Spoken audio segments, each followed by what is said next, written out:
Okay, so let's unpack this. We have this deeply ingrained visual of human history, Mhm. and it's basically like a playground seesaw. It's a zero-sum game, right? Right. Like if men aren't sitting on the high end of the seesaw, making the laws and commanding the armies, we just naturally assume that, well, women must have been doing it instead. Yeah, that's the default assumption. Yeah.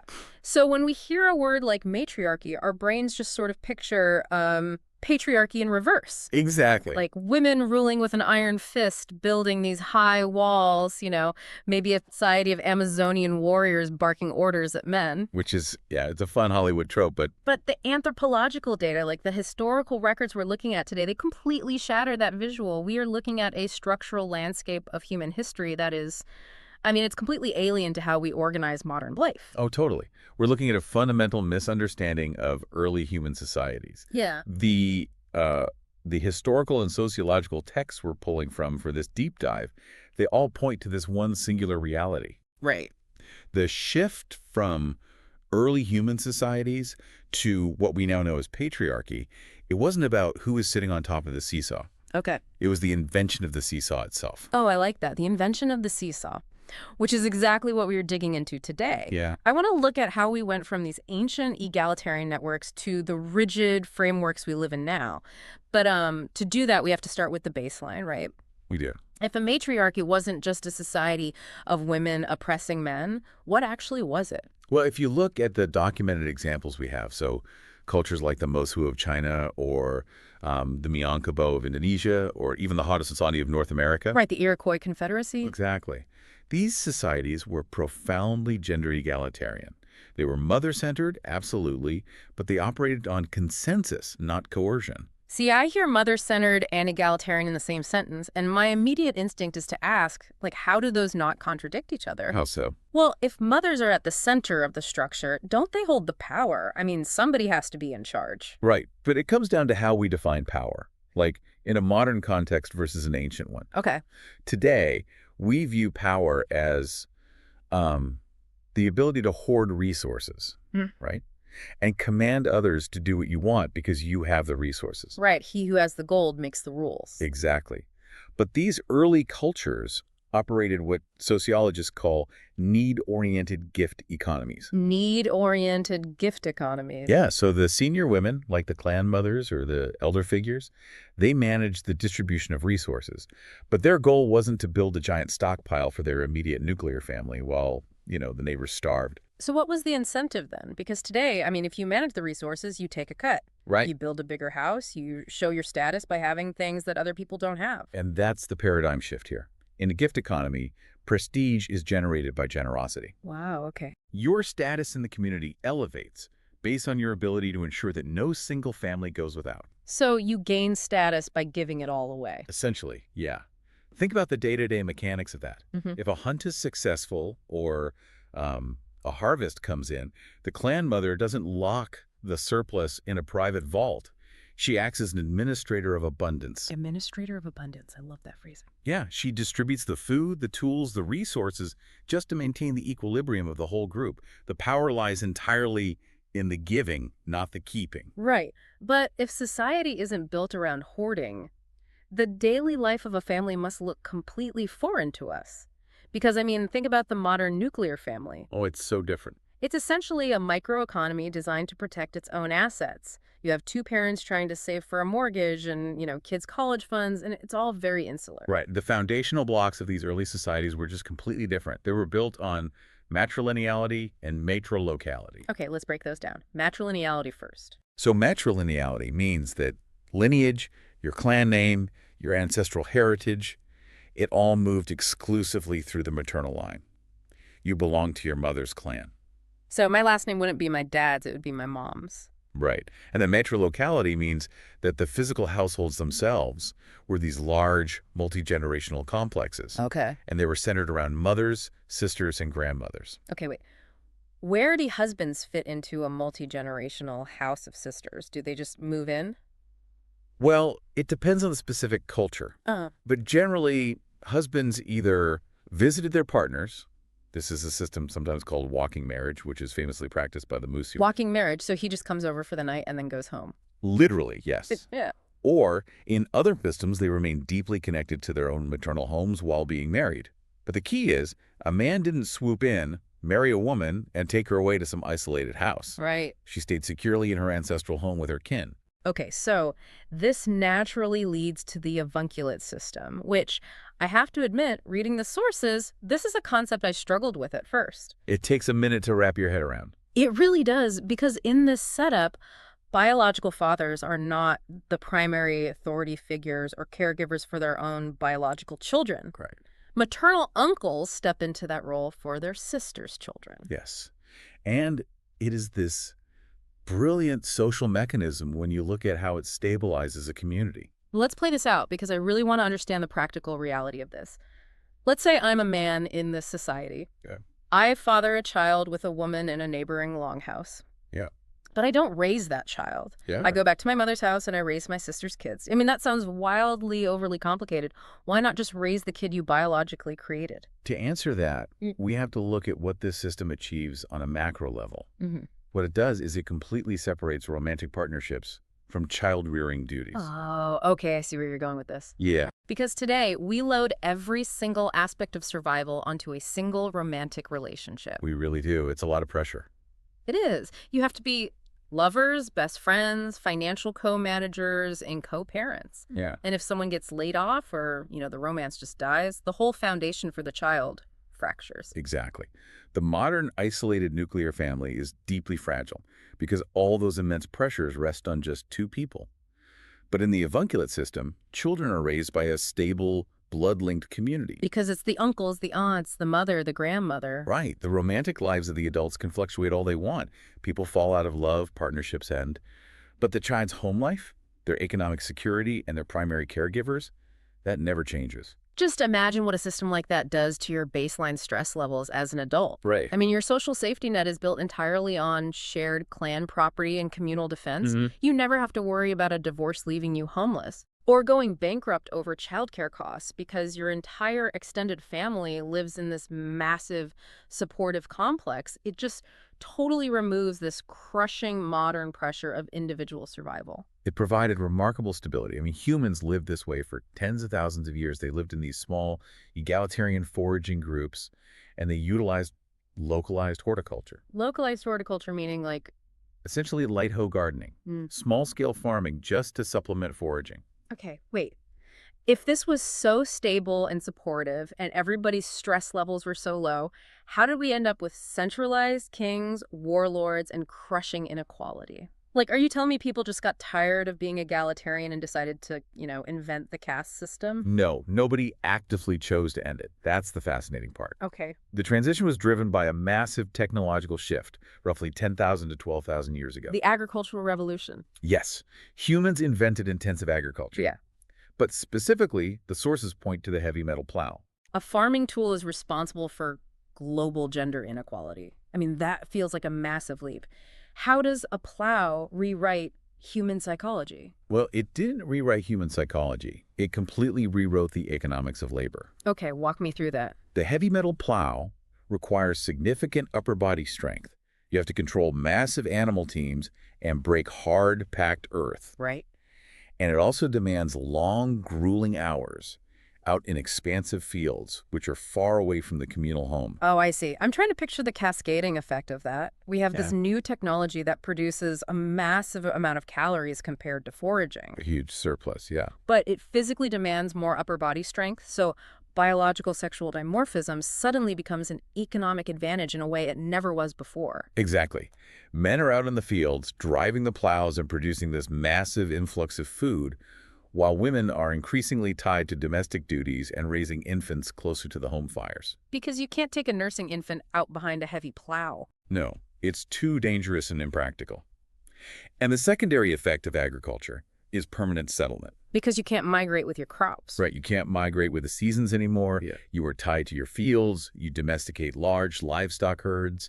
You build permanent granaries. Eventually, you create land deeds. For the first time in human history, individuals can accumulate private wealth and a massive surplus of resources. So we shift from a need-oriented gift economy to an accumulation economy. Precisely. It's no longer about ensuring the clan has enough. It's about claiming ownership.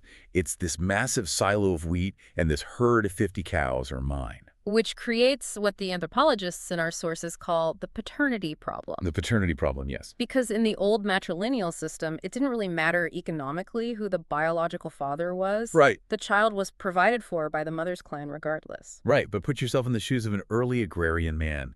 You spend your entire life wrestling a heavy metal plow to cultivate a private farm. You clear forests, you breed a massive herd of cattle. Yeah. You do not want that specific private wealth going into a communal pot or going back to your sister's kids. No, I'd want to pass it down to my own kid. You want to pass it down to your own biological sons. But biologically speaking, before the invention of DNA testing, a man can't be absolutely certain a child is his biological heir unless he tightly controls the mother's reproductive capacity. And that is the grim reality of the agricultural revolution. To solve the paternity problem and ensure absolute paternity certainty, early agrarian societies introduced strict cultural and legal codes. Right. They controlled women's physical movement, their marriage choices, and their reproductive autonomy. Women were essentially commodified to protect private wealth inheritance. So the subjugation of women starts as an economic mechanism to secure property. Entirely. But this new private wealth doesn't just change the family dynamic, right? If you have a silo full of grain and prime real estate, you've just painted a massive target on your back. Oh, absolutely. The neighboring group who had a bad harvest might find it a lot easier to just march over and take your wheat than to farm their own. And that localized tension sparks the militarization of society. The old defensive communal militias of the matrilineal societies, they're replaced. By standing armies. Yeah. The accumulation of private wealth demands professional, male-dominated military hierarchies, designed not just to protect agricultural land, but to conquer more of it. Right, to expand the wealth. It initiates an endless, escalating arms race. And reading through these texts, this wasn't always a slow internal evolution for every society, was it? A lot of this agrarian hoarding was accelerated by outside invasions. Yeah, fantastic. Specifically by nomadic pastoral groups. Right. Pastoral invasions are crucial to understanding this structural shift. We see groups like the early Indo-European migrations expanding across Europe and Asia. Okay. These were horse-riding, nomadic cattle herders, and they were intensely patrilineal. Okay, let's break down the logic of a nomadic pastoralist for a second.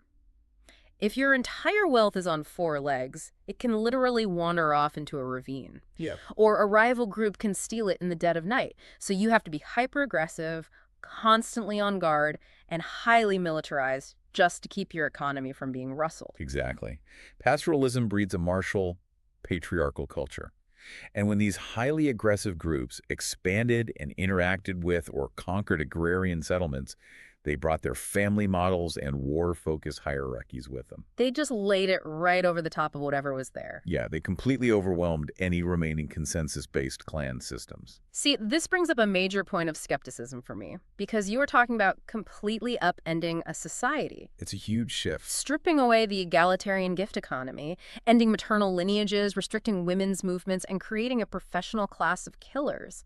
People don't just passively accept that. No, they don't. How do you convince the average person that this miserable new system is the way things should be? Well, you rewrite the cosmos. Wow, okay. Yeah, there's a clear, systematic religious transformation that tracks right alongside this economic one. The texts talk about this a lot. Right.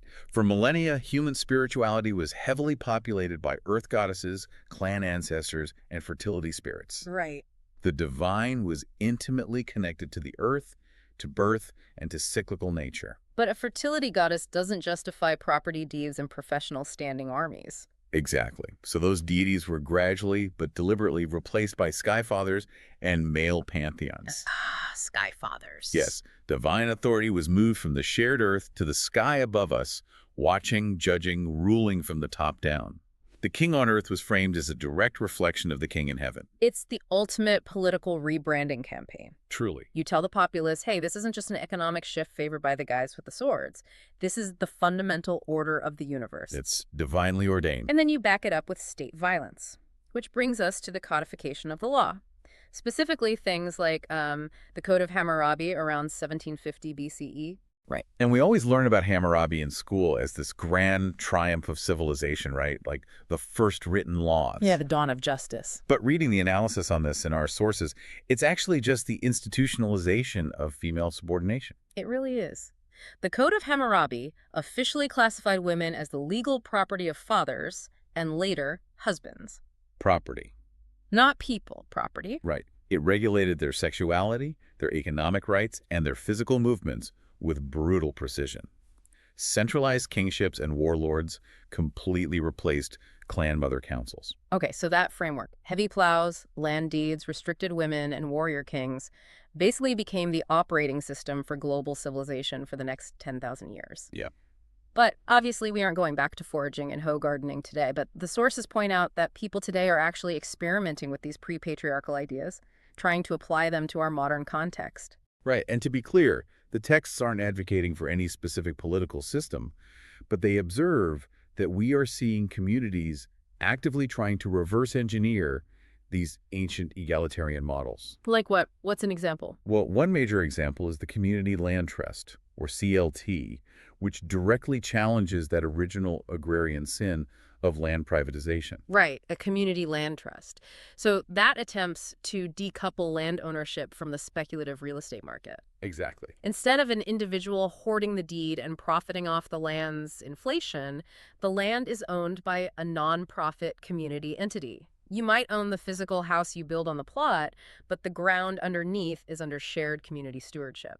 Right. It is a localized attempt to return to the matrilineal concept of shared clan property. It ensures that foundational resources can't be consolidated by, say, a massive corporate landlord. That makes a lot of sense. We also see this philosophy in the rise of co-housing and collective care movements, which is a direct response to the fragility of the nuclear family we talked about earlier. Yeah, co-housing really feels like modern matrilocality. It does. You have private bedrooms or small apartments, but you share large communal kitchens, dining spaces, gardens, and most importantly, childcare pools. Yes. It's multi-generational living where neighbors act as that built-in village. It echoes the stability of the avunculate system. It ensures that children are raised by a community of trusted adults, reducing that impossible burden on the biological parents. Right. And we see this philosophy extending even into corporate and organizational governance, moving away from rigid top-down management towards sociocratic models. Okay, let's clarify sociocratic for anyone unfamiliar. What does that actually look like in practice in a business? Think of an office where instead of the boss telling everyone what project they're doing today, the department forms a circle. Okay. Someone proposes a plan. Instead of a simple majority vote where 51% win and 49% are angry, they discuss the proposal until there are no paramount objections. Meaning everyone has to agree. Well, you don't have to love it, but you have to be able to work with it. It's governance by consent. Okay, I see. It takes longer on the front end, but execution is flawless because nobody is dragging their feet. It is remarkably similar to how clan mothers sought consensus. It's just fascinating to realize these aren't radical, new, progressive ideas. They are incredibly old solutions to problems that were created by the heavy metal plow. Exactly. Human beings have a deep ancestral memory of how these consensus systems work. We are a species that evolved for hundreds of thousands of years in egalitarian, need-oriented groups. Right. The 10,000 years of patriarchal states is just a thin veneer over our evolutionary history. Which brings us to the present moment, and I think the core realization of our entire deep dive today. Absolutely. And before we wrap, I just want to say thank you so much for guiding us through this incredibly dense historical web today. Oh, it's been a pleasure. Thank you for having me. So, what does this all mean? I want to leave you with a thought to mull over as you go about the rest of your day. We've established today that the shift to patriarchy was largely driven by a technological disruption. The heavy metal plow favored physical strength, and it catalyzed the hoarding of physical land. That economic necessity basically dictated our social structure, but look at where we are right now. We are moving deep into a post-industrial digital era. What happens in a world where our most valuable assets are no longer physical acres of wheat, but digital data, intellectual property, and networked services? What happens when labor is increasingly digital, collaborative, and cognitive, rather than based on raw upper body strength? Are we currently living through the exact technological conditions required to naturally obsolete the 10,000-year-old patriarchal state? If the heavy plow built the seesaw, is the internet and digital labor quietly dismantling it? If physical strength and land dominance no longer guarantee survival, perhaps those ancient, consensus-based, need-oriented systems aren't just a nostalgic look at our past. Maybe they are the most logical, natural model for our future. It turns out that diagnostic X-ray we thought we had on human history, the one that showed a clear binary break of who is on top and who's on the bottom, it was never showing us a seesaw. It was showing us a web, just waiting to be woven together again.